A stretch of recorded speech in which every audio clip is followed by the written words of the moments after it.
Hi, this is Helen, and this short screencast is designed to supplement my blog post one for Exploring Game-Based Learning, INF 541. As I was writing the blog post, I found that a lot of the ideas that I was researching within Module 1 and beyond, and some of the theories that I was reading about within Module 1 really resonated with me in terms of connections to things that I had experienced myself as a child, or I had, or as a student, or as a learner, or things that I had. I guess had included as part of my pedagogy and practice as a classroom educator and also as a distance educator as well. One of the things that I just really wanted to just quickly show you relating to this blog post is one of the ideas that resonated to me from from module one, which I just touched on really briefly in the blog post, was this concept of gamification. Now, gamification, just to quickly define, is that taking the enjoyable and engaging elements of games, as Dale explains, and using those to structure a learning activity where people that participate in that activity are learning a concept or learning a behavior.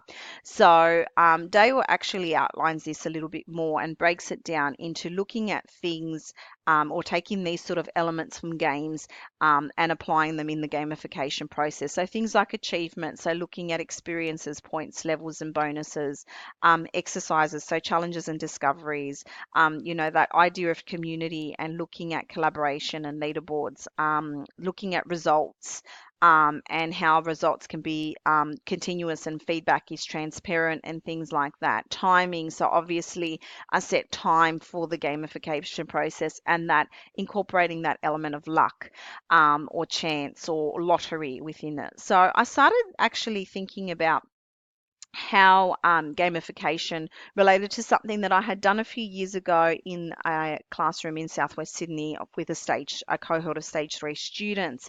And I actually didn't realize it at the time, but that was gamification.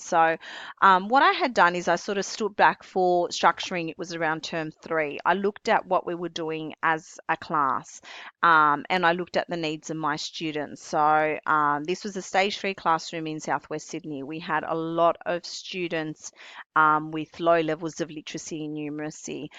We also had quite a number of behaviour students in there who really adapted well to games and to structured activities that were practical and hands-on and had like an authentic purpose. I looked at what we were planning on doing in the term and what we kind of had done previously. So one of our previous activities in term 2 was we looked at real world experiences, and we incorporated our maths program, particularly our number program, around this idea of a weekly shopping experience. Students would have to apply basic maths of addition and subtraction to a weekly shop. So they were given $200 a week to spend. How would you spend that money? What would you need? So they would have to then go on to like Woolworths.com and purchase what they needed, and would subtract that from their total and see what they had left at the end of every week. And the kids really liked that, again, because it was quite practical and it was very engaging for them, and we used technology, and so they really quite enjoyed that process. So I knew we'd come from that, and I knew what we were doing in term 3 was we were looking at Alice in Wonderland as one of our text types. So there was a conversation around when the text was written and what the purpose of the text was, etc. We were also looking at as part of the stage 3 syllabus was the concept of government and parliament. So there was a big element of parliament and what does it mean, and what does it mean to be the leader of a country, and what does it mean to be part of a country, and what are taxes, and how, and everyone pays taxes. What does that mean? And this is the reality of kind of the world that we live in. So I created this thing around our class. That was a game called Cardia's Menos Land. So I turned the classroom into Cardia's Menos Land.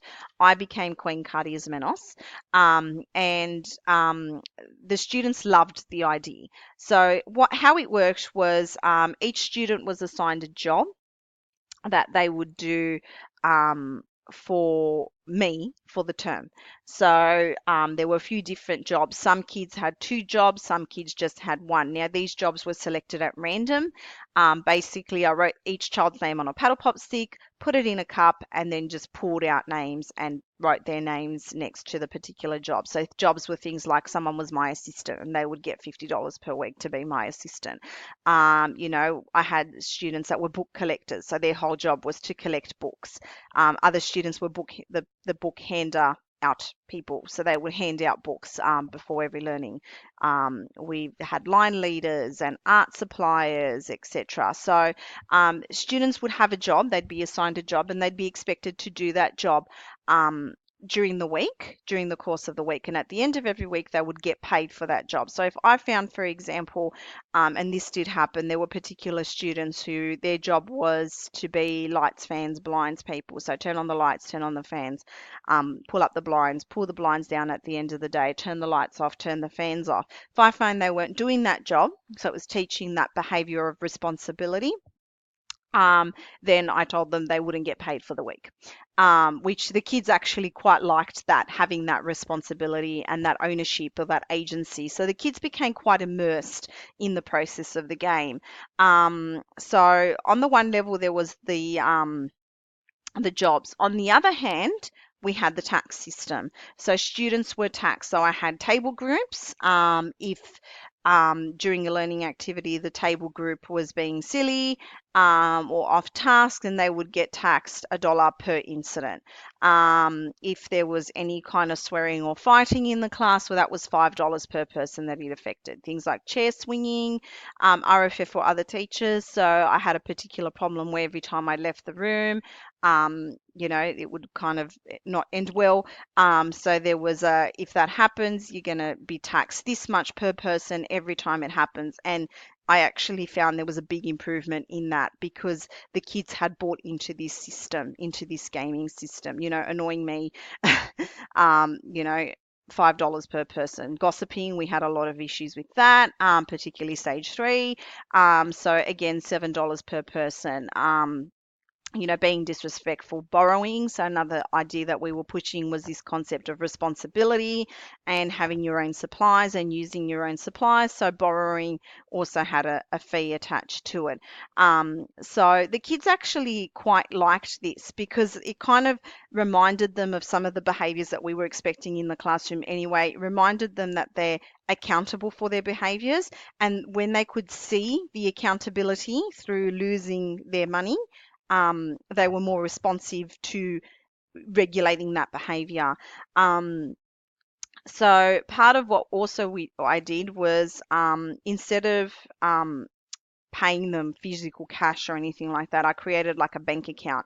And so each student would have like a bank book and they'd have to record down, and I'd also have a spreadsheet that I was recording on as well, any taxing, any payments. I'd have one-off tasks as well, which was special payments. Teachers that were coming into the room could also give them special payments. So they'd record that down, I'd record that down, and at the end of every week, I'd give the kids probably half an hour or so to collate their records or their banking. And then I'd meet with each child one-on-one, and they'd show me their bank book, and we'd talk about the maths that they use to collate their bankings, and I'd check it, and I'd check it against mine, and then we would do a deposit. So they would deposit into their account, which I also kept on a spreadsheet, and I'd give them a deposit slip that they were then responsible for hanging on to. So that was how I use gamification in my classroom in stage three. Thanks.